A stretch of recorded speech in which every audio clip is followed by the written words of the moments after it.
Hi,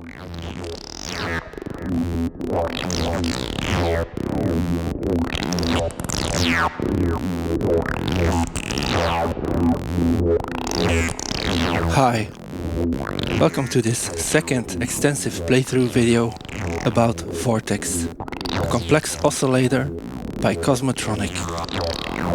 In this video I will have a look into how to use the wavefolder on both VCO1 and VCO2 as a kind of VCA. How the phase modulation, which is actually pseudo phase modulation in most of the cases, is implemented in the module, but I will also show you how to do true phase modulation with VORTEX. Furthermore, I will demonstrate in more detail how the true zero frequency modulation is implemented in VORTEX. And towards the end of the video, I will show you a few tricks how to make noise or PWM style sounds. Let's start off by listening to some patches I made, and then we'll dive a little deeper in VORTEX once more.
Now let's have a look at the phase modulation inside VORTEX. We're listening to the main output of VCO1, and you can see this as the top trace of zero scope. And I've synchronized my scope with the core or the triangle output of VCO1. Now this is important because the phase modulation doesn't affect the core of the VCO, and the bottom trace on zero scope is a sine LFO.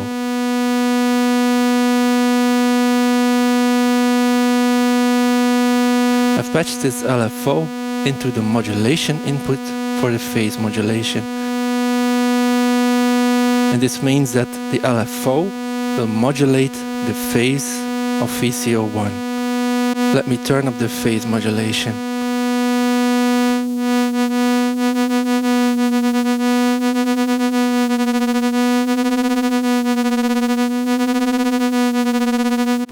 This isn't really a saw wave being phase modulated. So that's why we call this pseudo phase modulation. It's possible, however, to do true phase modulation with VORTEX. And let me show you how it's done. Let me turn down the modulation first. So we're on the saw wave setting. And we're going to make a sine wave out of this. We can do this by turning up the wavefolder just a little bit. Let me zoom in a little bit more. So as you can see, we made almost a perfect sine wave from the saw by just increasing the wavefold amount a little bit. Now to get rid of that little artifact, you can just turn down the filter a little bit, and this produces a clean sine wave. And if I introduce phase modulation to this signal, you'll see that it's really true phase modulation.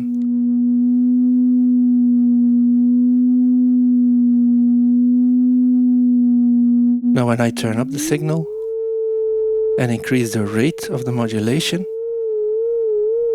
you can hear that it kind of sounds like frequency modulation. But it's really not, because as you can see, the frequency of the VCO does not change. Now of course I'm showing you this with an LFO, so you can better visualize what's happening inside this circuit. But let me turn up the rate of the LFO and you'll hear how interesting phase modulation can sound with just a sine wave.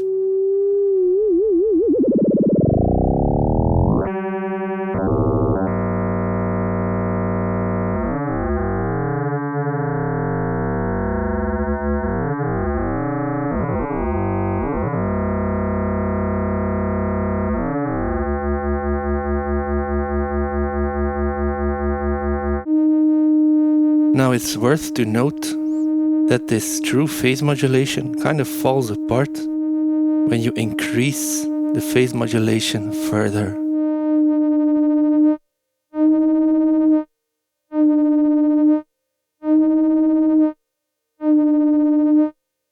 But this in itself is a really interesting effect when you turn the modulator up into audio rates.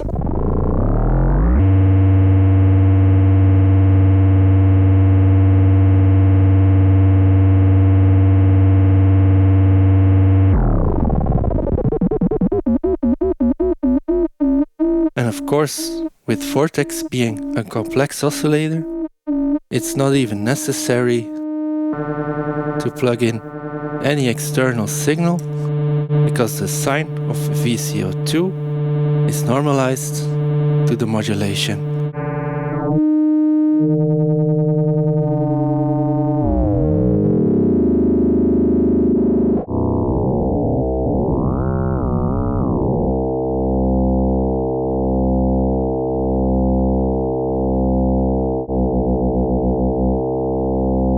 Now if we listen to the triangle core instead, you can hear how this is not affected by the phase modulation at all.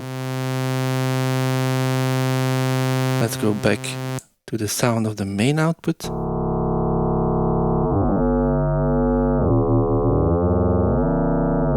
I'll quickly patch a sequence in there.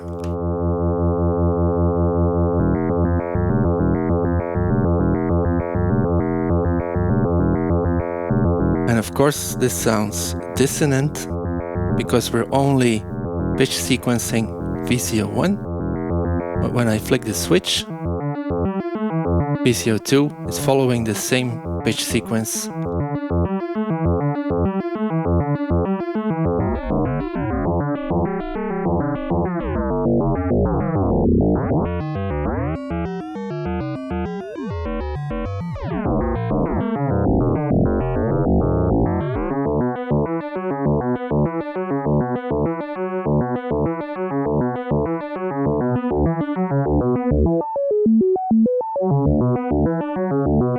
Now let's modulate the depth of the phase modulation by patching an envelope into the depth input jack. For this I'm just going to use an envelope coming from delta V, and we use the knob as an attenuator for this external envelope. The slider, by the way, acts as an offset.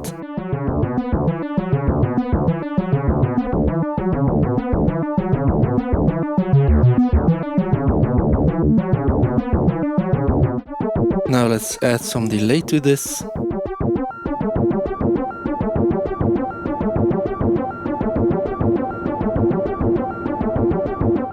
And let me just play around a little bit with the features of VORTEX.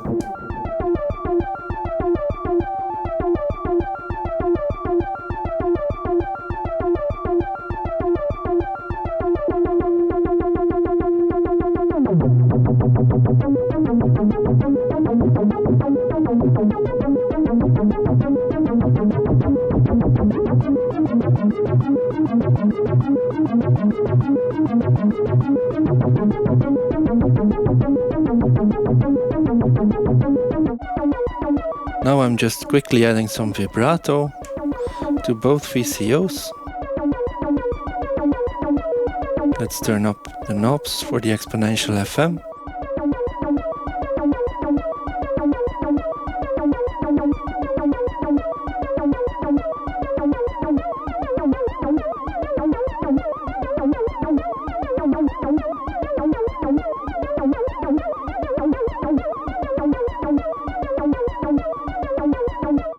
And of course we can also add some modulation to the filter.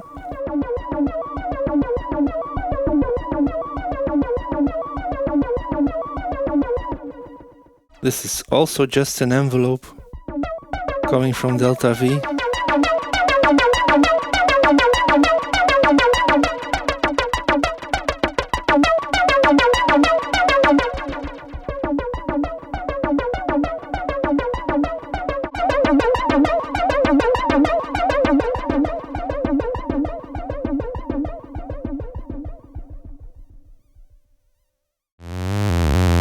Let me now show you how to use the wavefolder on both VCO1 and VCO2 as a VCA.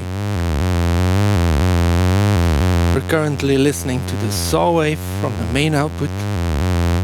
Let's listen to the triangle output.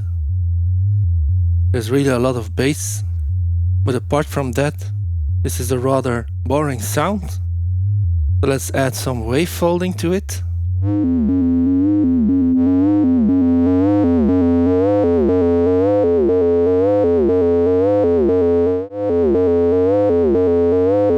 This white cable is an envelope coming from Mats. You can see it as the bottom trace on Zeroscope. The top trace is just the main output of VORTEX. Now if I patch this envelope into the fold input, nothing happens.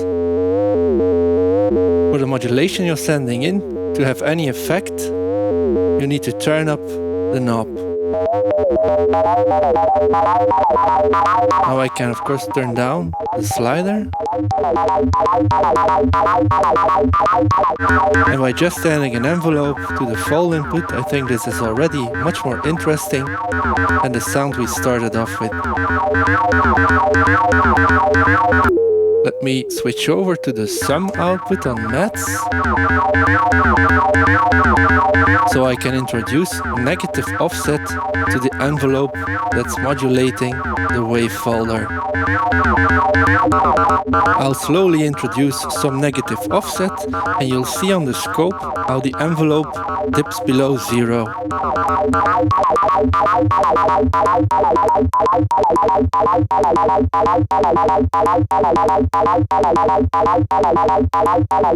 And you can also notice how this completely attenuates the sound. So by sending in any negative voltage into the fold input, you completely attenuate the signal. Both the wavefolders are calibrated in such a way that at normal operation without any modulation and the slider at the bottom, the sound coming out of it is a sign when the shape slider is at the bottom position too. But go any lower than 0 and it acts as a VCA.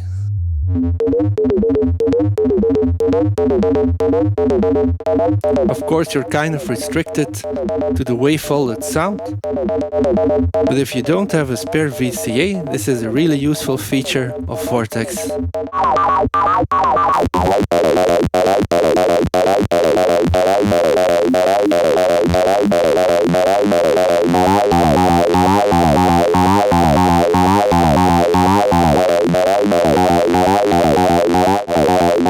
And although the wavefolding circuit on VCO2 of a VORTEX is a completely different circuit from the first one, in fact it's a completely original design made by Matthijs from Cosmotronic, but you can just as well use this technique because it's calibrated the same way as the wavefolder on VCO1.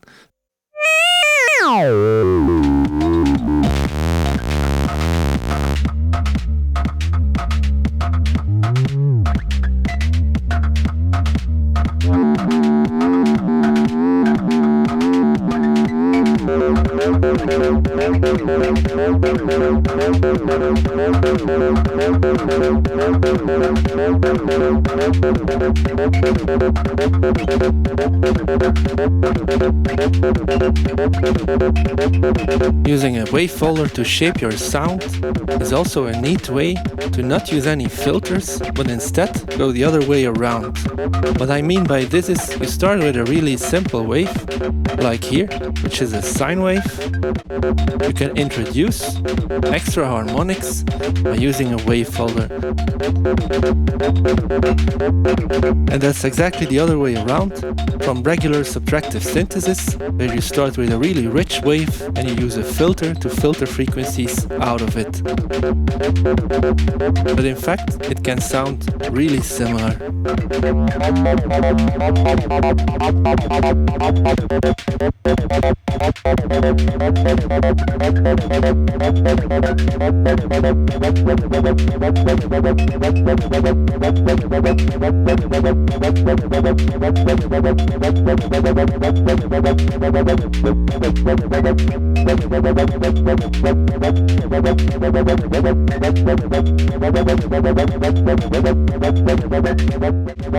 And of course with VORTEX it doesn't stop here.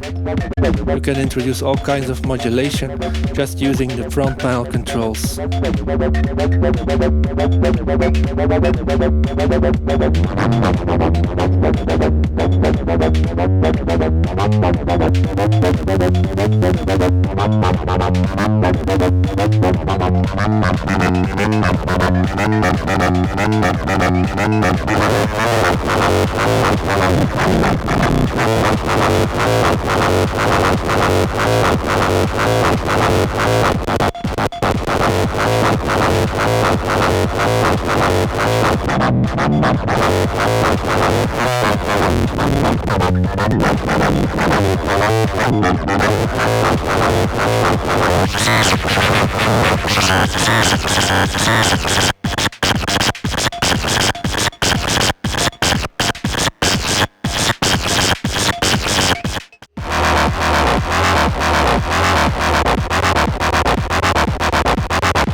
Now let's have a look at the through-zero linear frequency modulation on VORTEX. I will be using VCO2 to modulate VCO1. I've already turned up the knob for the through-zero frequency modulation, and now let me increase the FM index, controlling the global amount of frequency modulation for as well the linear as the exponential.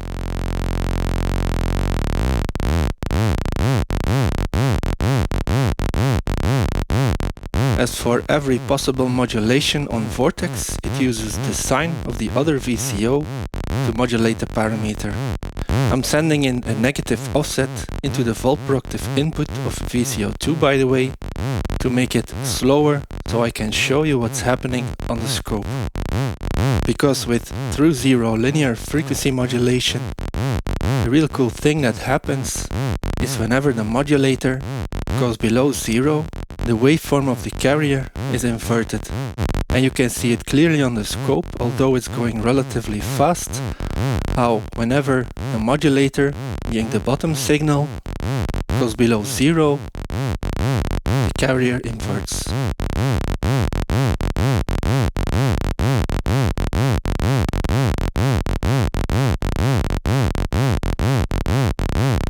Now let me remove the negative offset so you can hear how it sounds at audio rates. The linear frequency modulation, by the way, is AC coupled. This means that generally DC signals won't work. I've noticed that signals above 1.5 or 2 Hz work for the through zero linear frequency modulation, but anything below that, slower LFOs, just don't work. And I know from working with Generate 3, which also features through zero frequency modulation, that there's a DC filter to make sure that any DC offset in the modulator won't affect the pitch of the carrier. Now let me turn up the frequency of the modulator, being VCO2.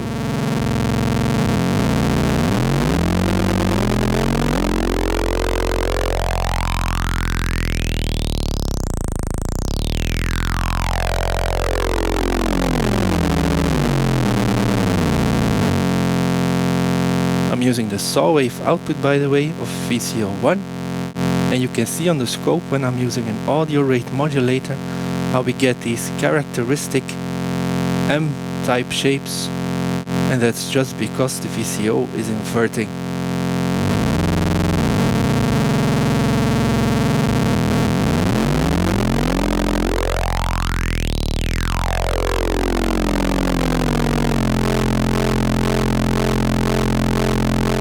Now when I add an LFO to the exponential input of VCO2, I can control the pitch of the modulator.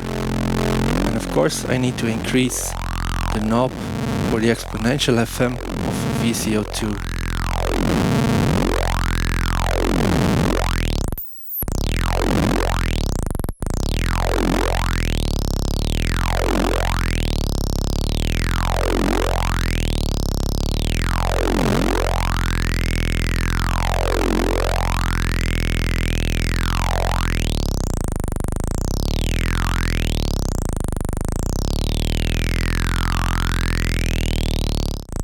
Now I'll just add a sequence into the volt per octave input, and I link VCO1 and VCO2 by flicking the switch.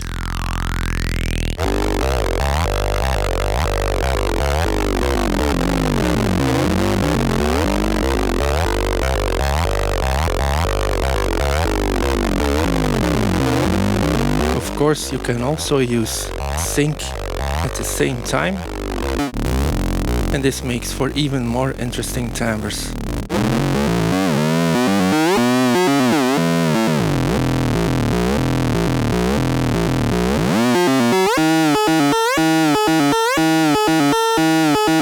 Let me remove the volt per octave sequence from VCO1.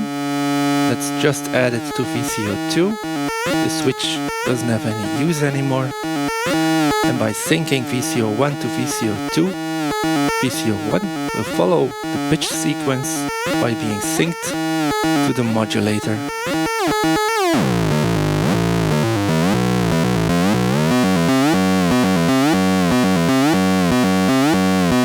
Now I can add the LFO I used to control the pitch of VCO2 and VCO1.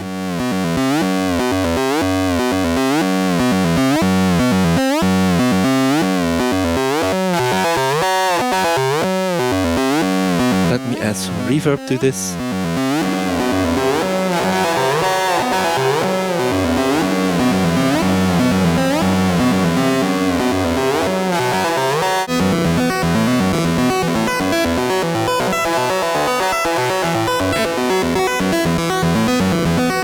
And of course, everything sounds better with a delay on it as well.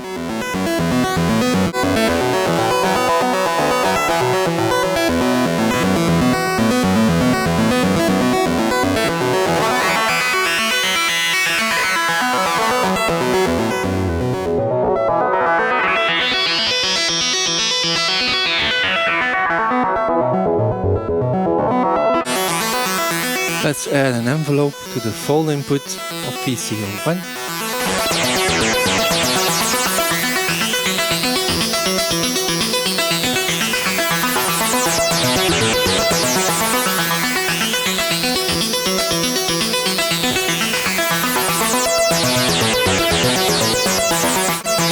And to make it even more interesting, let me add a slow LFO to modulate the shape of VCO1.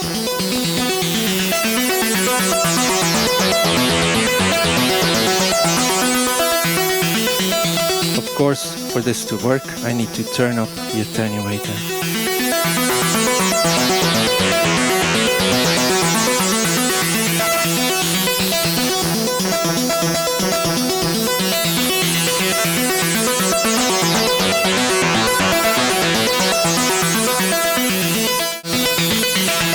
And of course, I can modulate even more. Let me add an LFO to the FM index of VCO1.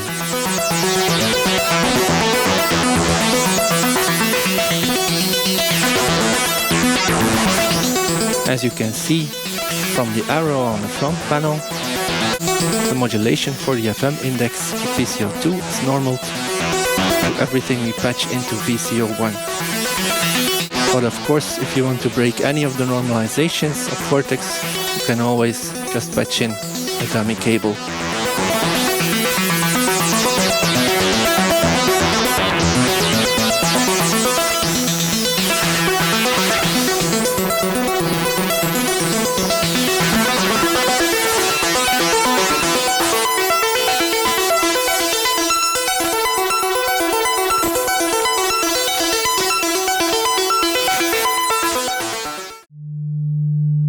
Now let's have a quick look at some feedback patches. By patching the square output back into the linear frequency modulation and turning up the index, you can create noise. This isn't noise yet. Let's turn up the pitch.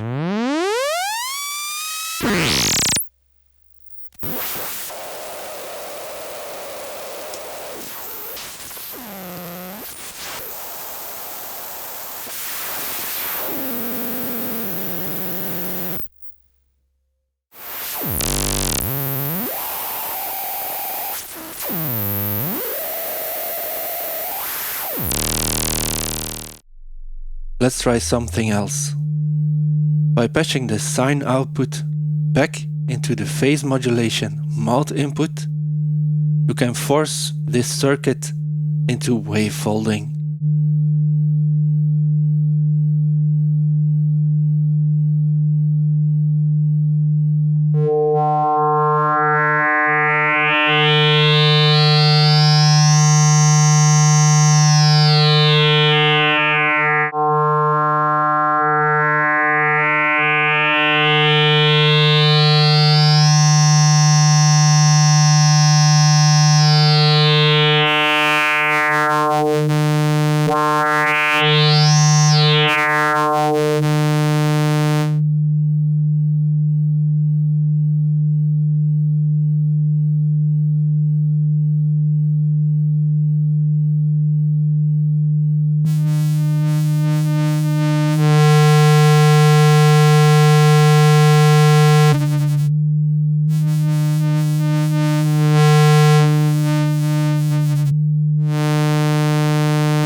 There's no built-in PWM inside VORTEX. But nonetheless, all you need to make PWM style sounds is an external LFO.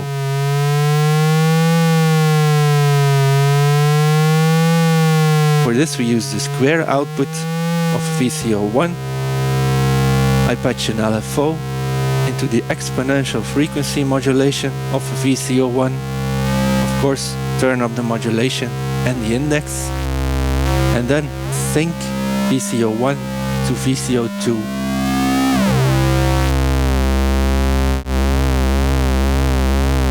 And when we adjust the pitch of both oscillators, we can find PWM in there.